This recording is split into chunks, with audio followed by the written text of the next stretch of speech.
Hi, everyone. We are again to the second session of the webinar with Mr. Phil Smith, talking about the ratings and how we build this. The last session, we have some theoretical and historical things about the ratings process. And today, we're going to show you three races. Not historical ones like the Franco, like we did before, but this time we're gonna talk about the King George of this year, 24, Grande Prêmio Presidente da República from Brazil, from Rio, and El Derby, Valparaiso, Chile, when Kayarmi has won. So three races, and we're gonna start with King George. Phil, how are you? And nice to see you again. Great to be here, talking to you again. Having met you recently in Chile, which was good fun and plenty of hard work. So let's look at the King George. It's probably a good idea if I start off and explain to everybody what the chart is actually saying. Okay. Some of it is fairly obvious. So you'll see down the left-hand side the position that the horse is finished. So the winner was Goliath. The second was a filly, Blue Stocking, Rebels Romance, etc. Right down to Hans Andersen, who finished 9th and last. I've put in also the country that they were trained in. And I think that's really important because you generally find the more countries that are involved, the more happy you are with the levels, because you're not just looking at one country in isolation.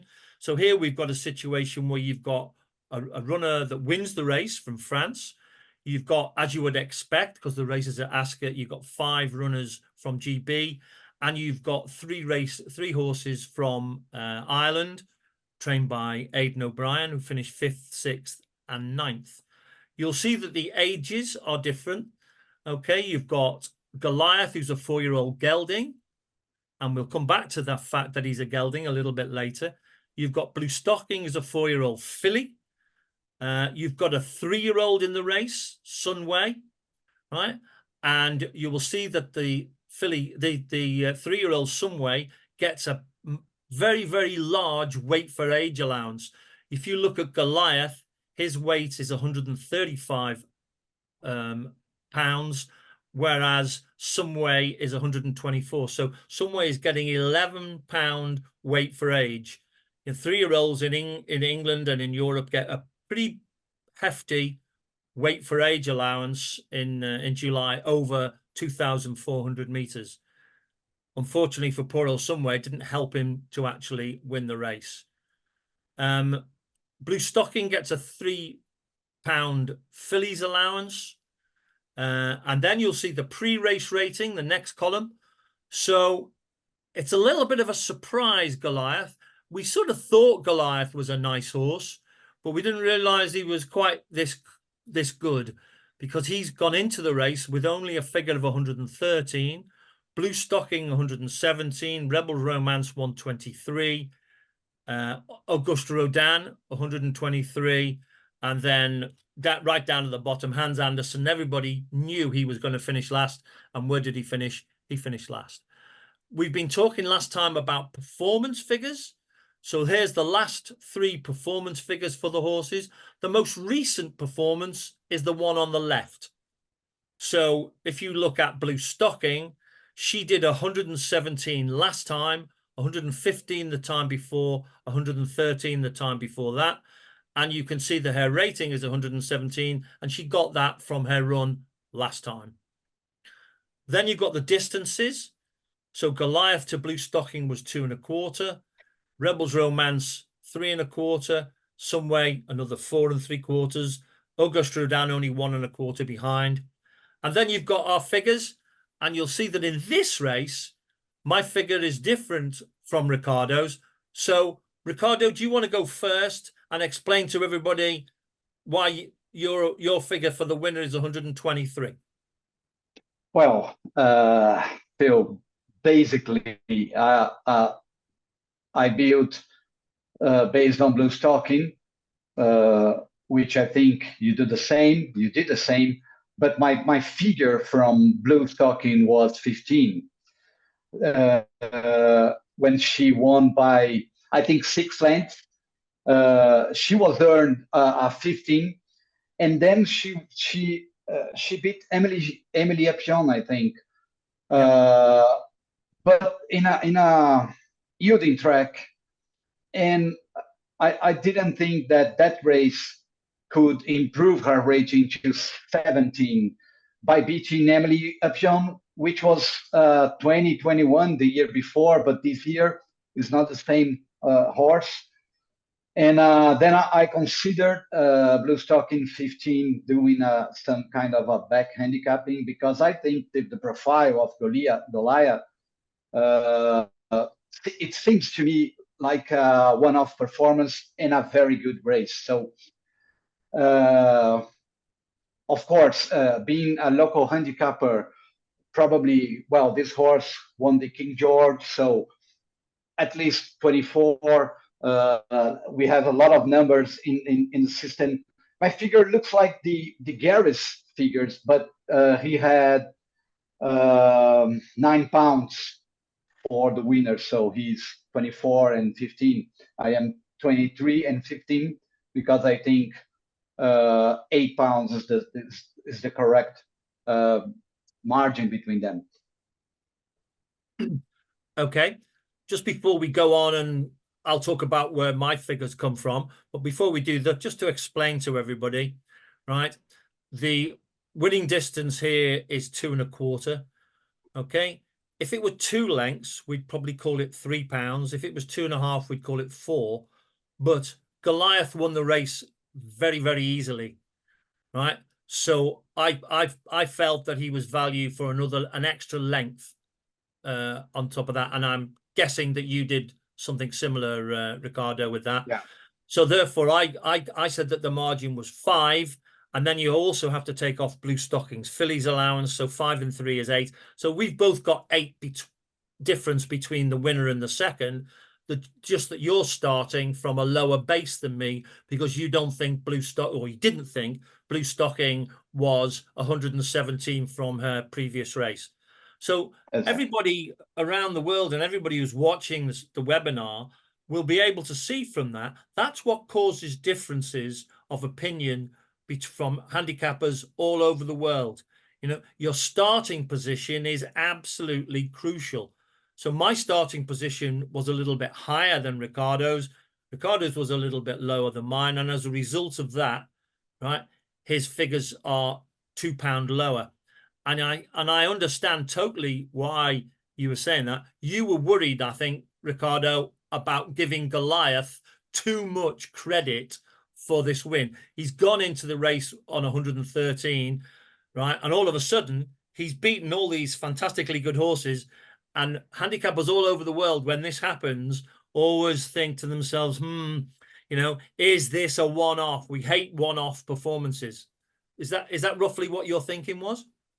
Exactly. I couldn't put Goliath because of this only one race. Of course, it's the King George, but at the same level as Auguste Rodin, which is 123, and winning, showing to everybody he's a very good horse. And probably this race wasn't his race.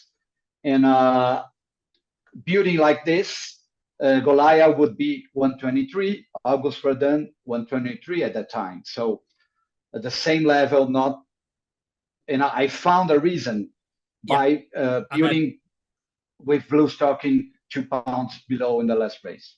And people who are watching the webinar will listen to your explanation there and say, you know, I think that's a perfectly good explanation. So I think that Ricardo's figure of 123, you know, they'll like that figure because of the explanation. So all the time when we're in international handicappers meetings, we always have to explain to the other guys, this is how we got our figure, right?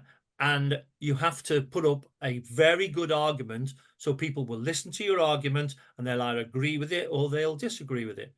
And having listened to your argument, Ricardo, I think it's a really, really good argument, because I was worried about Goliath. So why did I go 125 instead of your 123? Okay. First of all, I had Blue Stocking higher going into the late race. You had Blue Stocking on 115. I had it on 117.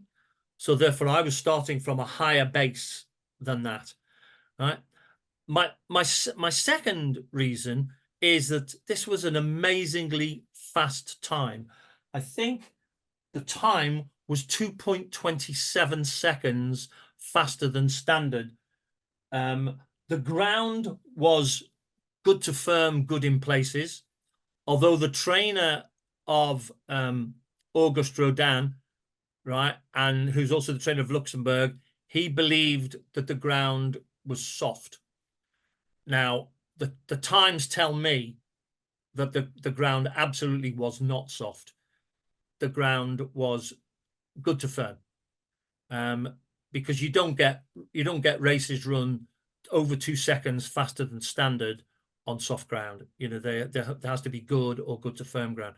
So I was happy with this. So I suppose the speed of the race, the time of the race, made me think to myself, well, Goliath is, I know he's an okay horse.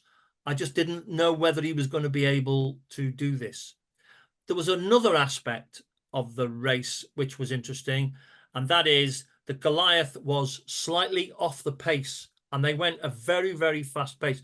So maybe he was flattered by the pace of the race, which enabled him to come late and win the race. So he was possibly flattered by that. I think all of us, all of the handicappers around the world, are waiting with great interest to see what happens the next time Goliath runs, because when we're sort of not sure. I'm sure I believe he's at least 123. I believe at the most he's 125. We have an international system that Ricardo and I both put figures on for, and there's a mixture of figures on the system between 123 and 125 for Goliath. The great thing is we have another 5 months to see what happens before we have to make an end of year decision. So Goliath will run again. However, everybody said afterwards, oh, surely Goliath will go to Paris in October for the Prix de l'Arc de Triomphe. Unfortunately, he cannot do that because he's a gelding. And geldings are not allowed to run in the Prix de l'Arc de Triomphe. So he'll have to go some other place, and let's see if he's able to perform to this level next time. He's definitely a very good horse. Is he a great horse? Well, I think the jury is out on whether he's a great horse just at the moment. If you just look at the other figures, you'll see that Rebel's Romance, he's underperformed because his pre-race rating was 123, and both Ricardo and myself have got him underperforming in this race. We've also got Sunway underperforming. We've also got Auguste Rodin underperforming. We've got Luxembourg underperforming. We've got everything underperforming. Yeah. And I suppose that is another reason why I was happy with Blue Stockings 117, right? Because, if we'd used Rebel's Romance as the guide to the race, we'd have been 8 higher. Well, that's clearly crazy. If we'd used Sunway as the guide, we'd be 7 higher. Crazy. If we'd used Auguste Rodin as the guide, we'd be 17 higher. Crazy. So all of the rest of the horses in this race were completely irrelevant to us in working out what level did we think that the race was at. So what will happen? Time will show that whether we're right to go 125 or whether we're better off going 123. So so we'll see, given time. Yeah, and if you note, Blue Stocking had run the international at York, and she was 8 lengths behind City of Troy, and most of most of the handicappers, they gave 127 to City of Troy. But if you based on blue stocking, for sure, 25 Goliath and 27 City of Troy is too close. So we're gonna see Goliath next races, but clearly blue stocking was way below City of Troy in a comparison that we made between horses that don't run together. So that's it's a good example of this. That's a really good point. Of course, at this point in time, we only have one piece of evidence after the race. You know, the only one that runs next time is Blue Stocking.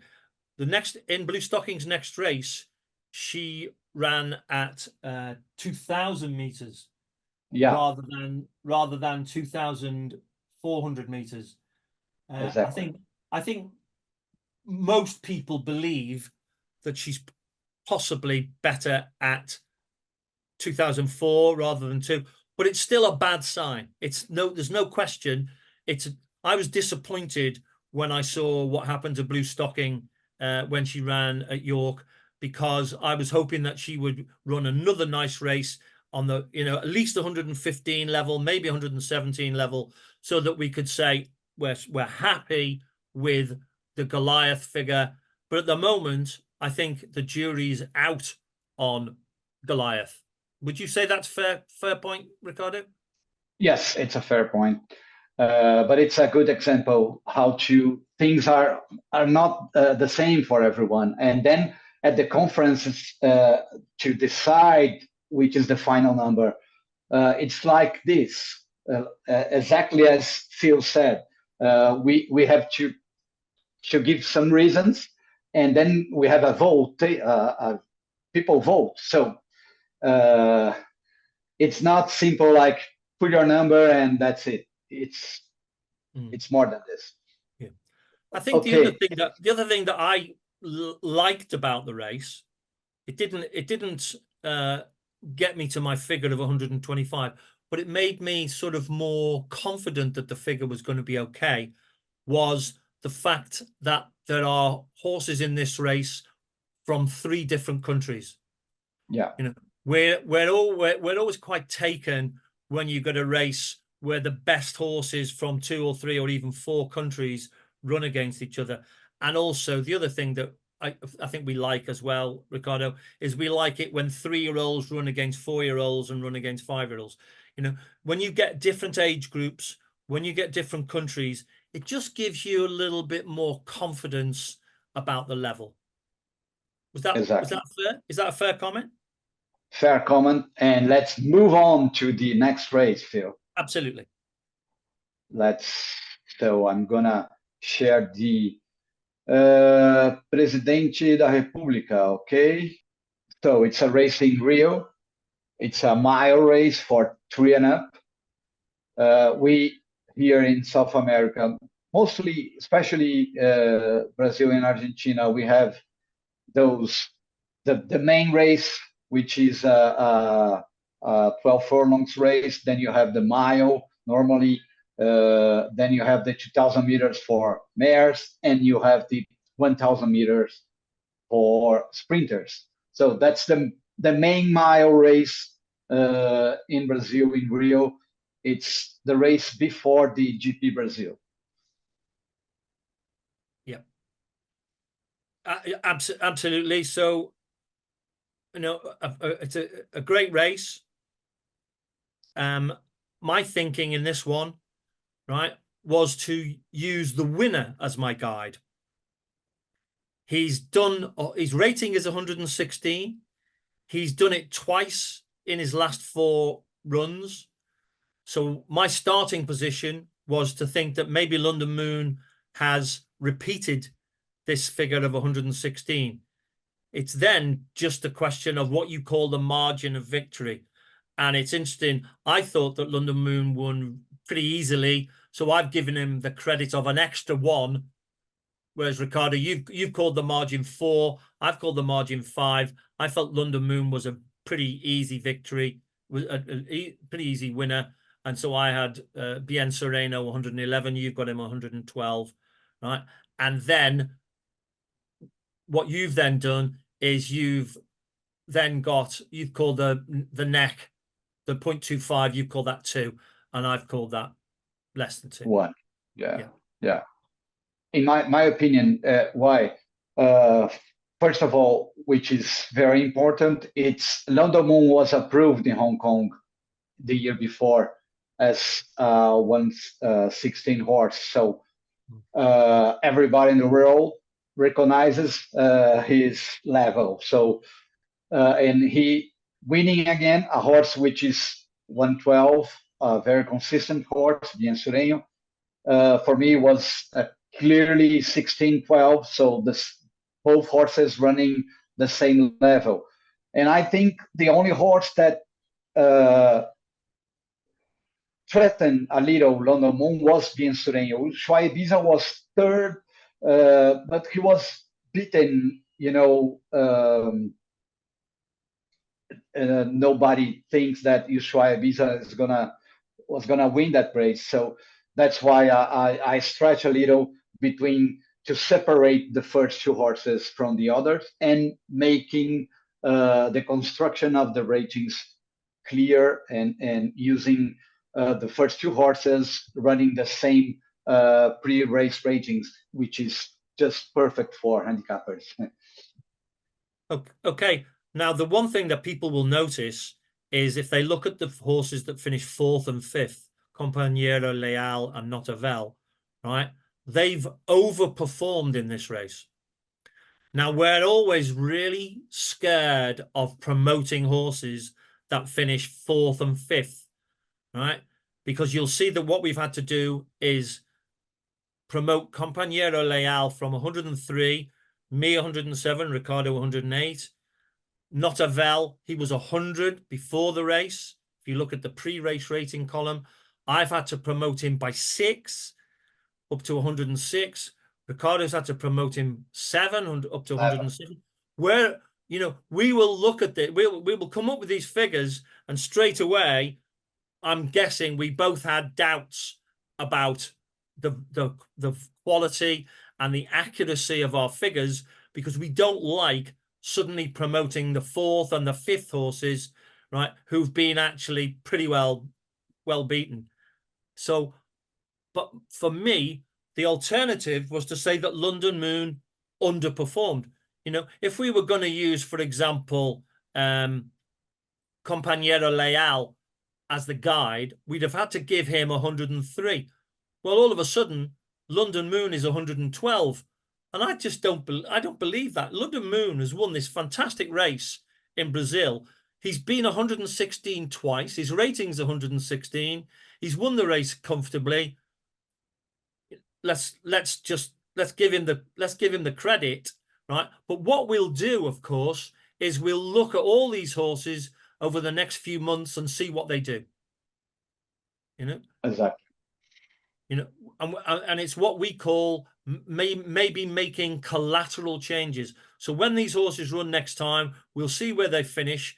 We really need Compañero Leal to perform to 107, 108 next time. We need Notavel to perform to 106, 107 next time, because that makes us confident that we've got the level right. And of course, let's hope London Moon can come and do another 116 as well. Yeah, in fact, now he's a stallion. London Moon is he retired. He's retired now. So we won't be seeing him. No, not running again. But probably we're gonna see Compañero Leal, and I have no problems with Notavel being one. It's a horse that he's always there. Compañero Leal is a 3-year-old, maybe improving. So let's see. So of course we worry about. Sometimes you see those first 2 horses and you see, oh, it's okay. Like I said, it's perfect running at the same level. But normally you cannot, improve horses from being 4, 5, 6 in a race. Sometimes happen like this, but it does, yeah, it does. Yeah. So interestingly, London Moon, he was 116 before the race. Ricardo and I have both got him on 116 in the race. Bien Sereno was 112. I have him on 111. Ricardo has him on 112. So we look for guide horses in this race. It's never wrong to take the in a group race. It's never wrong to take the winner as your guide, right? It's often a very good idea to take the winner as a guide. Bien Sereno, he's a second guide to the level of the race, right? And then you have the third horse. We've got him performing to 110. His rating is 113. He's underperformed, but not by much. Yeah.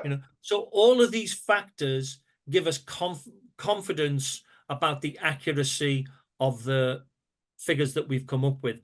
But of course, the most important thing is what's happening when these horses start running again next time. So we will be watching them very closely over the next 3 or 4 months to see if they can repeat this level. If they can't repeat this level, we might be in the position where we have to downgrade the race. However, if they can exceed this level, right? If Bien Sereno comes out and does 114, if Ushe Ibiza comes out and does 114, right? Then we may be that we raise the level of the race and London Moon might end up as 117 or 118. And of course, as Ricardo quite rightly says, he's not in a position to increase his rating because he's now at stud, but it may be that we increase his rating for him if the race works out really well. Yeah, that's important. I'm seeing at the web Weatherby that Japan and UAE, they had 115 for this race. So probably thinking that building based on Bien Sereno, probably because they have 11, not 12, like me, and it's a fair number too. So we get figures on our system from all of the countries around the world, and you're always going on the system and looking to see if this country agrees with you or this country agrees with you. And then when you suddenly find that some countries disagree with you, you then look at the race again and think, why are they different? What have they spotted in the race that makes them think that, my level is one too low or one too high? By and large, if somebody's one different from me, I don't worry about it too much, but I do worry if somebody's 3 or 4 different from me. Exactly. Yeah. Well, let's move on to the next race, the El Derby race in Valparaiso. Kayarmi has won.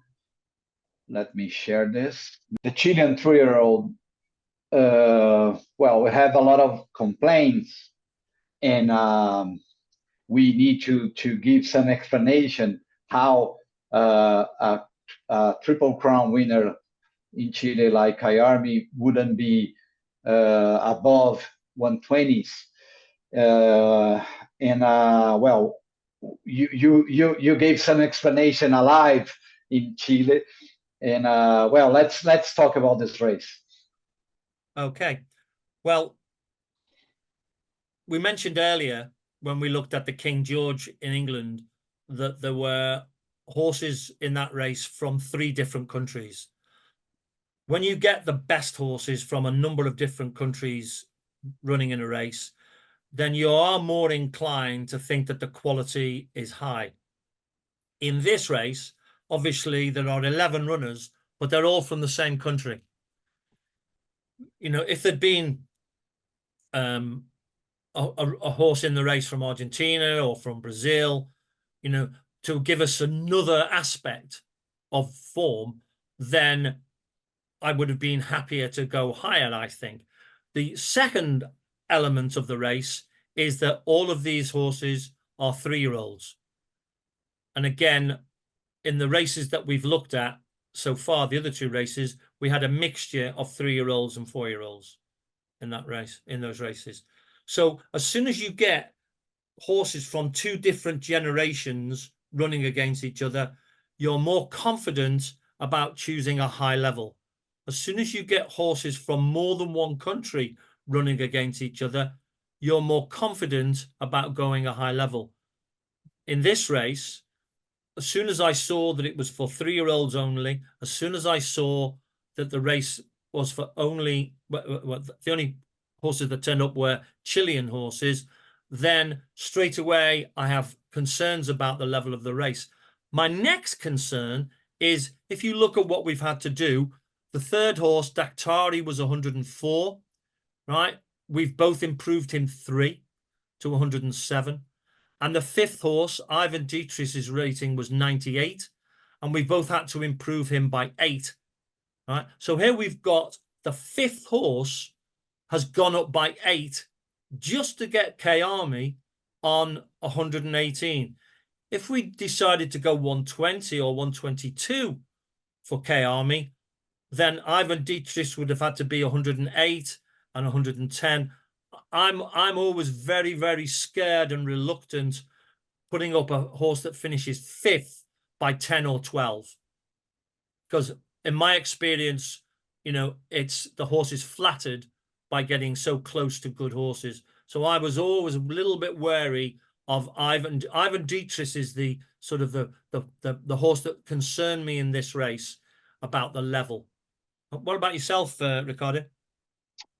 Yeah, it's difficult. I think considering what you said, we know that K-Army is clearly the best 3-year-old in Chile because he only ran against 3-year-olds in Chile. So he's much better than the other one, but we don't know exactly the level of the 3-year-old crop before they run against the other horses. So at that time, K-Army 118 would be like for more than 3 pounds, 4 pounds, 3 pounds, the best El Derby in terms of ratings.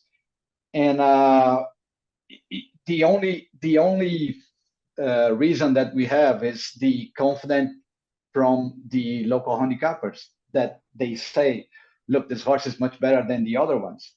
So if you check the last 5 years of the El Derby, we have last year 23 Portino, and he was 14, and he then raced in UK and poorly, no number.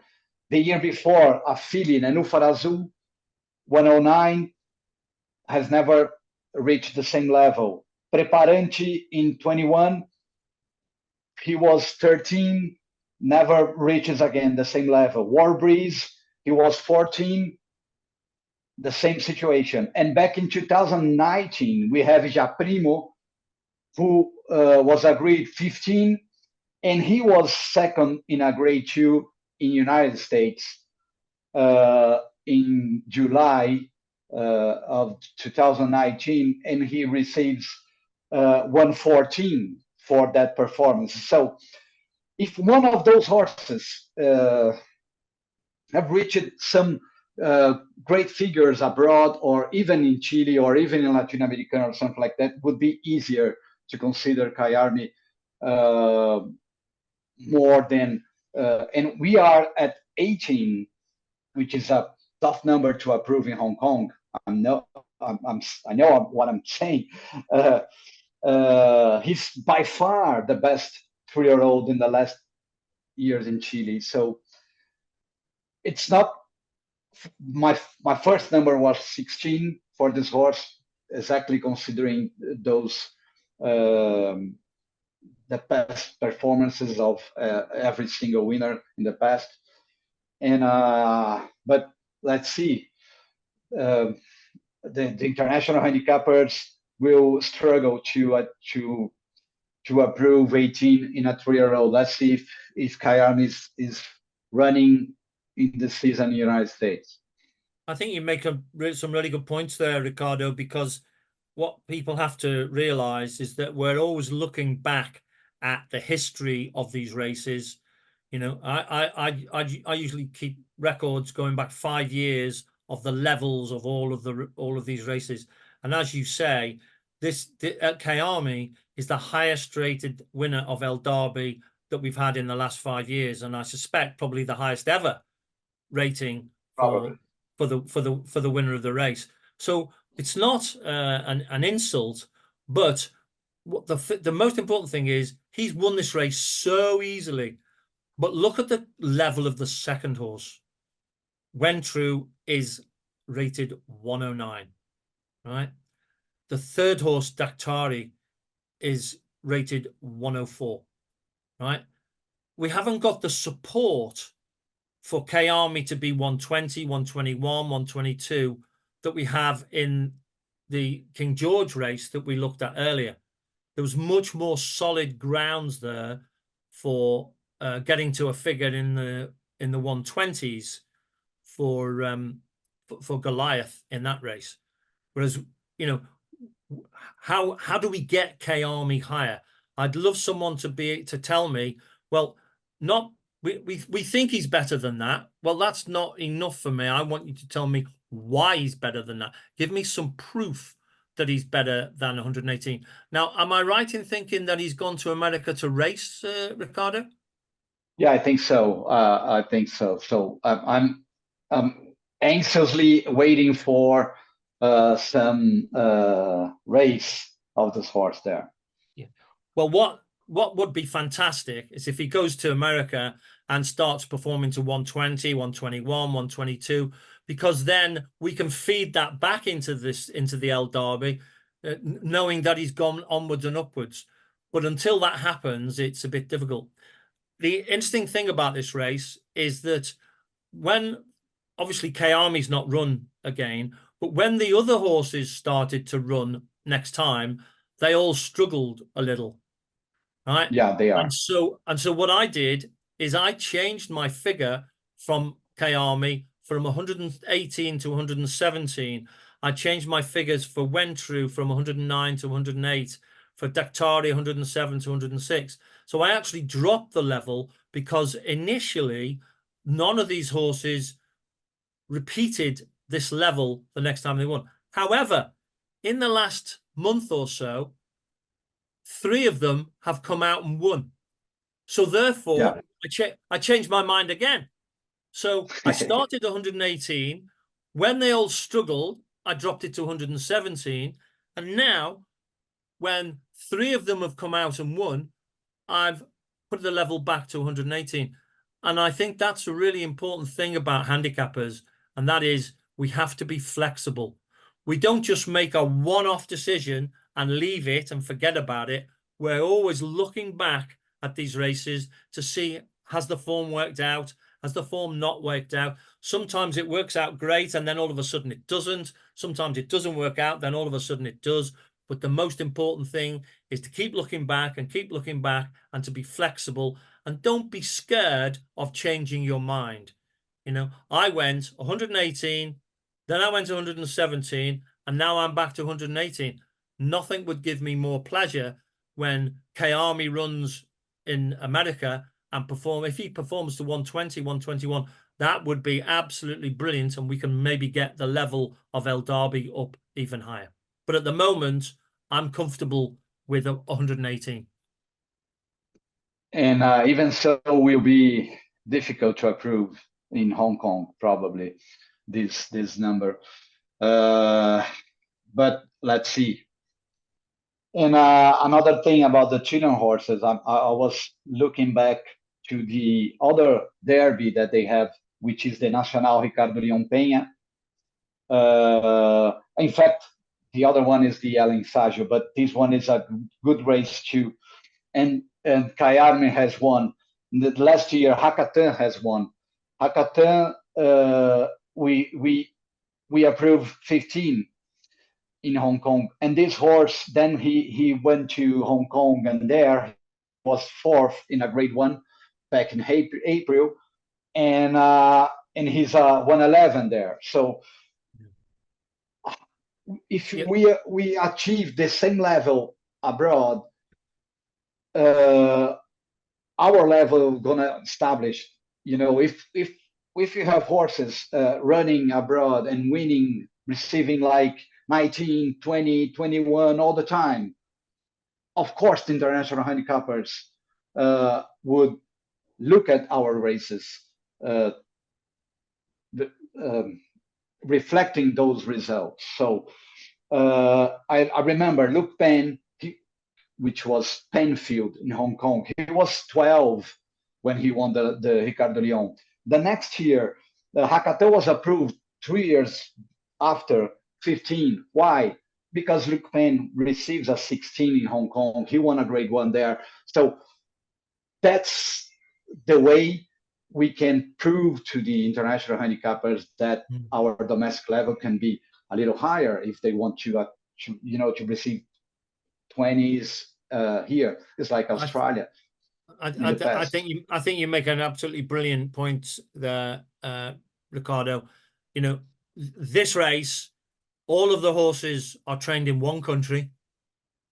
There's no foreign horses coming with bringing their good form from their own country. All of these horses are 3-year-olds, right?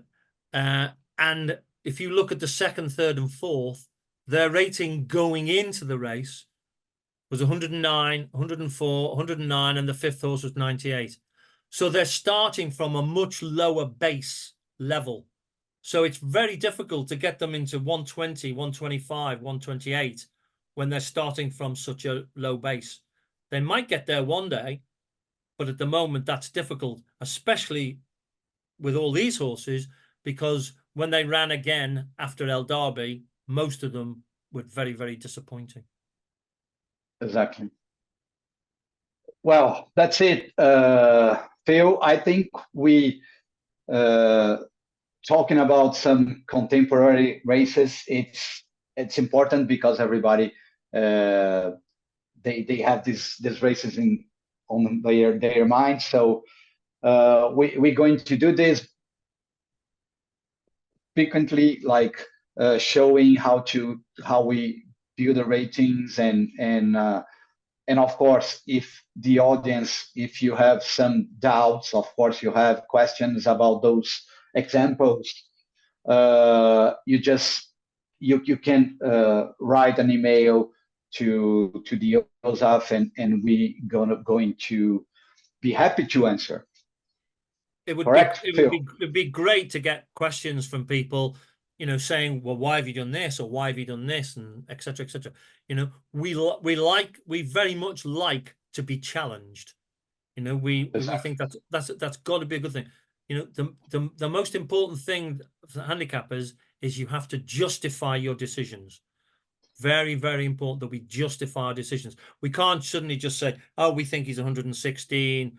You know, we have to have reasons. So hopefully what we've tried to show both today and last time is, yes, these are the decisions we made, but these are the reasons why we made those decisions.